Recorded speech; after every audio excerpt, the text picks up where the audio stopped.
So Kevin Love is ready for some action, and so are these fans here in Boston. They are fired up for the Celtics to come home, even at one game apiece in these Eastern Conference Finals. Led by their head coach, Ime Udoka, the Celtics have constantly bounced back in these playoffs. They're 4-0 in the postseason following a loss, outscoring their opponents by over 17 points per game. Since mid-January, the Celtics have lost consecutive games only once. And speaking of first-year coaches, next season, the Los Angeles Lakers will have one of those. Here's our NBA insider extraordinaire, Adrian Wojnarowski. Woj, where are the Lakers in that coaching search?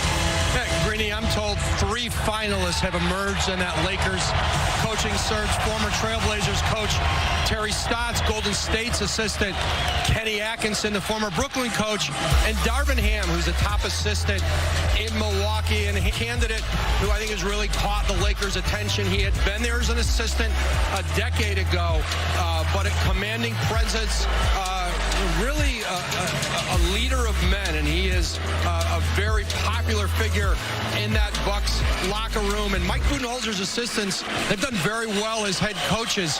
They're going to bring those 3 in to do in-person interviews. The expectation is they'll find their coach there. All 3 of those candidates also still alive in Charlotte's search, and that's certainly a job that is going to compete with L.A. for a head coach. So Darvin Ham, Terry Stotts, and Kenny Atkinson, the final 3 for the Lakers head coaching job. All right, outstanding, Woj. Thank you so much. We'll check back with you later in the night. In the meantime, let me bring it back here. Stephen A., you heard the 3 names. What's your reaction? My reaction is I want to be very respectful and honest when I say this. I don't like any of these choices. None of them.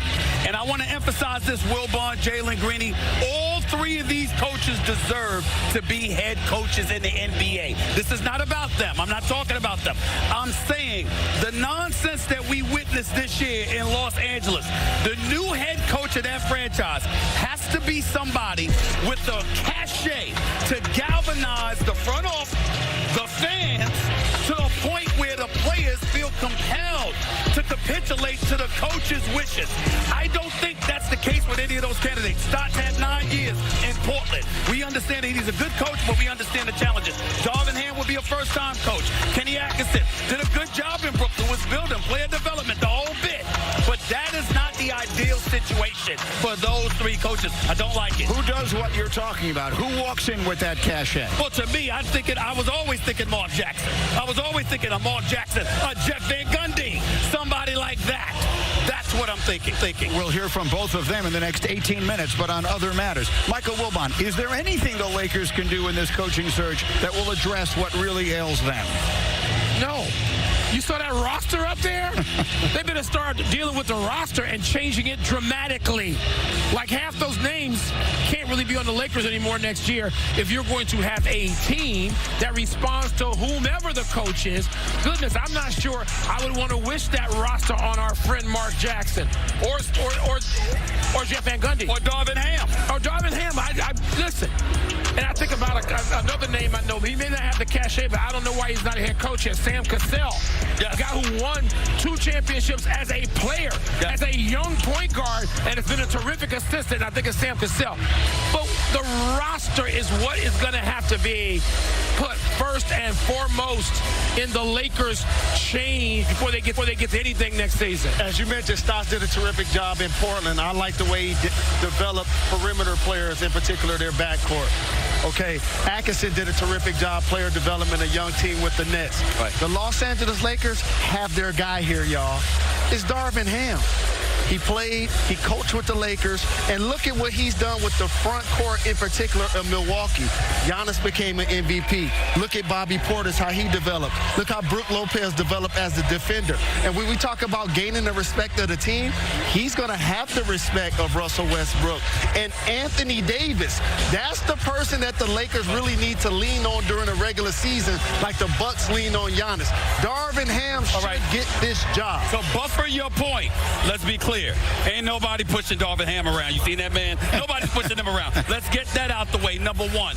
Number two, Jalen, I'm flowing with you under one condition. No one can tell your coach who to play, when to play him, how to play him. None of that. And again, the Lakers, in fairness to them, they categorically deny that they've done any of this. But that cannot happen. You have to let the coach be the coach and don't get in their way.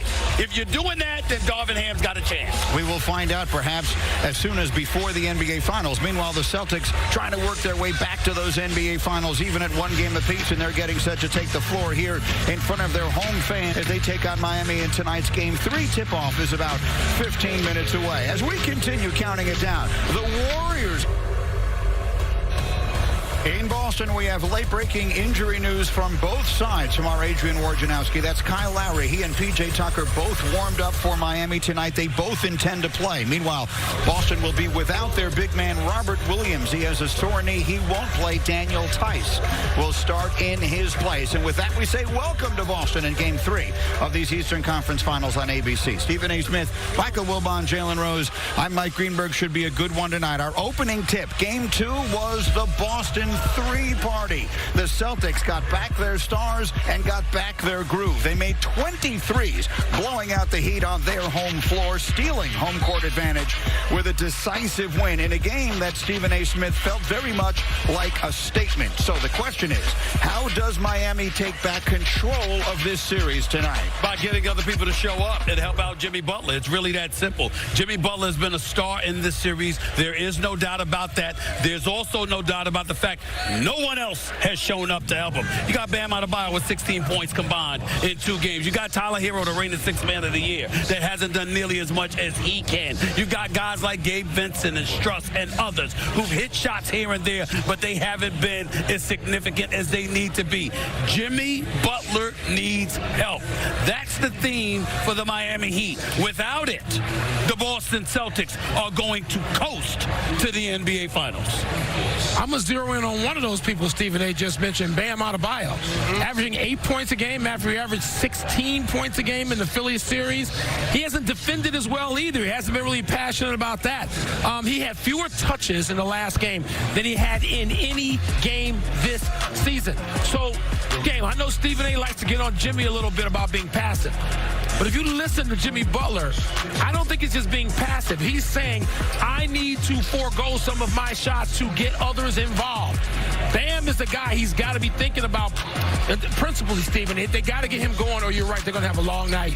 Jalen, I was watching Kyle Lowry warm up. What did you see, and how much of a difference could he make for Miami? He can make a big difference for everything these gentlemen are talking about. One, he's a veteran. He's a champion. He's a playmaker. He's going to take ball handling responsibilities off Jimmy. Hopefully, he can get Bam some easy shots. Hopefully, he can get Tyler Hero out in transition to free both of those guys up. One of the things I want to go back to what Wilbon said, because I think it's important. You're absolutely right. I've gotten on Jimmy Butler in the past about passing, but that's usually during the regular season, not the postseason. What I'm saying, however, is this. We've called him a superstar. We believe he has that level, that he's reached that